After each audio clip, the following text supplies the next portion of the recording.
Mais le 1er janvier, un événement d'une autre teneur n'est pas passé inaperçu. Un personnage important figure parmi la promotion de la Légion d'honneur 2020, Jean-François Cirelli. Ancien conseiller de Jacques Chirac, cet homme est notamment le président des fonds BlackRock France depuis janvier 2016. BlackRock, est-ce que ce nom vous dit quelque chose ? Nous avons de grandes ambitions pour la France dans l'avenir. Vous allez investir davantage, vous allez grossir en France, effectivement, dans les mois qui viennent ? Oui. Le véritable enjeu de cette réforme des retraites n'est pas seulement le passage de 40 régimes spéciaux à un régime unique, ni même uniquement la transformation de notre système par répartition en un système par capitalisation tel qu'il se pratique aux États-Unis. Mais l'idée de base qui est de dire pensez à votre retraite et au lieu de dire j'aurai pas assez d'argent, commencez à épargner est une bonne idée. C'est un aspect dont on a peu parlé parce qu'il ne concerne pas à première vue la majorité des Français mais seulement 300 000 d'entre eux, les hauts cadres, ceux qui ont les plus hauts revenus excédant 10 000 € par mois. Le gouvernement veut faire des économies en limitant les pensions versées à ces personnes à la retraite. Actuellement, ces hauts cadres cotisent comme tout le monde, c'est-à-dire à hauteur de 28,12% sur la totalité de leurs revenus. Et lorsque cette réforme entrera en vigueur, leurs cotisations seront plafonnées à 120 000 € par an, soit 10 000 € de revenus par mois. Tous leurs revenus qui excéderont 10 000 € par mois, ces hauts cadres ne cotiseront plus au régime général, mais y paieront une taxe dite de solidarité qui s'élèvera à 2,81% et qui ne leur ouvrira aucun droit.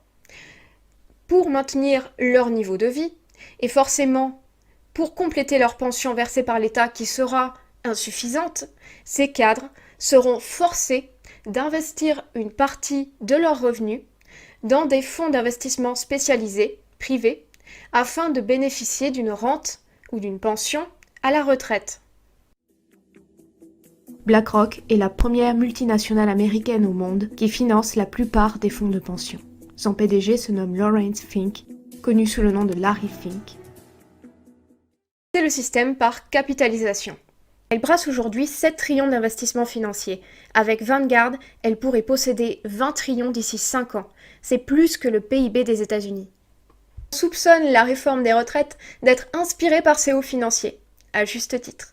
Mais leurs objectifs sont bien plus élevés que d'aspirer quelques capitaux issus des plus hauts revenus français. C'est tout le système de l'Union européenne, ce sont toutes les institutions qui sont gangrénées par ces lobbies financiers tentaculaires. Friedrich Merz, homme politique de la CDU allemande, a notamment été élu 2 fois député européen. Et il ne cesse de réclamer le recours aux fonds spéculatifs pour la retraite. J'avais oublié de préciser, il est président du conseil de surveillance chez BlackRock. BlackRock et les institutions de l'Union européenne, c'est une longue histoire. Depuis la crise de 2009, des procédures strictes ont été mises en place pour contrôler la solvabilité de certaines banques et vérifier qu'elles possèdent bien suffisamment de fonds propres. Bien entendu, ces contrôles doivent être confiés pour éviter tout conflit d'intérêts à des comptables indépendants. En 2014, la Banque centrale européenne a fait appel à sa filiale de conseil BlackRock Solutions pour l'aider à élaborer son plan de rachat de créances. 33 rencontres ont été organisées cette année. L'influence du lobby n'a cessé d'étendre ses ramifications au sein des institutions de l'Union européenne et de ses États. L'expertise de BlackRock a également été imposée à la Grèce par la Troïka, c'est-à-dire la Banque centrale européenne, la Commission européenne et le Fonds monétaire international.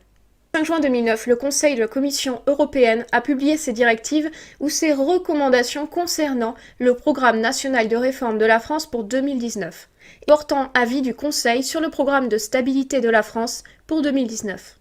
La Commission européenne recommande que la France s'attache en 2019 et en 2020 à veiller à ce que le taux de croissance nominale des dépenses primaires nettes ne dépasse pas 1,2% en 2020, à réduire les dépenses et à réaliser des gains d'efficacité dans tous les sous-secteurs des administrations publiques, à réformer le système de retraite pour uniformiser progressivement les règles des différents régimes de retraite.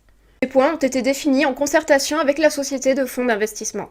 À la fin de l'année 2019, BlackRock a publié une série d'observations confirmant que ce plan d'action sera repris et poursuivi par la nouvelle Commission européenne élue en novembre dernier.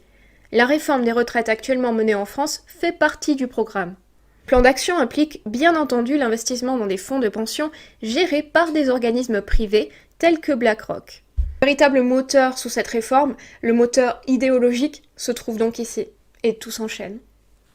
En France, 5 mois après l'élection présidentielle de 2017, une rencontre mémorable a lieu à l'Élysée.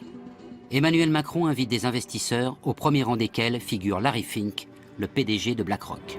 Bien entendu, la réforme des retraites portée par Emmanuel Macron comprenait ce projet de capitalisation dans l'intérêt de BlackRock. Emmanuel Macron veut favoriser les privatisations en France. À cet effet, le président de la République a créé une commission dont l'un des membres n'est autre que le patron de BlackRock France, Jean-François Cirelli. Nous croissons en France et nous allons investir davantage en France. Emmanuel Macron et Larry Fink ont continué à travailler ensemble et continuent encore à travailler ensemble sur de nombreux projets pour l'avenir de la France. Par exemple, le 10 juillet 2019, le président de la République a réuni les plus grands pontes de la finance internationale pour s'entretenir sur le climat. Larry Fink se trouve à sa droite. Promulguée le 22 mai 2019, la loi Pacte a notamment introduit ce projet de capitalisation des retraites. Le 2 juin 2019, BlackRock France a publié un document intitulé « Loi Pacte, le bon plan des retraites », assorti de recommandations pour le gouvernement français afin de renforcer le système de plan épargne-retraite et les investissements chez les gestionnaires de fonds privés. Parmi les dispositions suggérées, on peut lire « S'inscrire dans le cadre du nouveau règlement européen qui instaure le produit pan-européen d'épargne-retraite individuelle ». Faciliter ou prévoir la mise en place d'incitations comportementales pour accroître le niveau des contributions volontaires. Ou encore, imposer à terme la mise en place des dispositifs d'épargne-retraite de type auto-enrôlement, adhésion automatique. Voyons très bien se dessiner à l'horizon le gouvernement, ou les gouvernements, qui viendront après 2022, c'est la même chose, prendront toutes les mesures nécessaires pour forcer les Français, non pas directement ni légalement, mais par incitation, comme l'a rappelé Édouard Philippe dans son discours, à investir dans ces fonds de gestion privée s'ils veulent bénéficier d'une pension de retraite. Alors après, je crois qu'il faut éduquer un peu les Français. Nous sommes dans cette idée-là, sur l'idée qu'il faut prendre très tôt, réfléchir à sa retraite.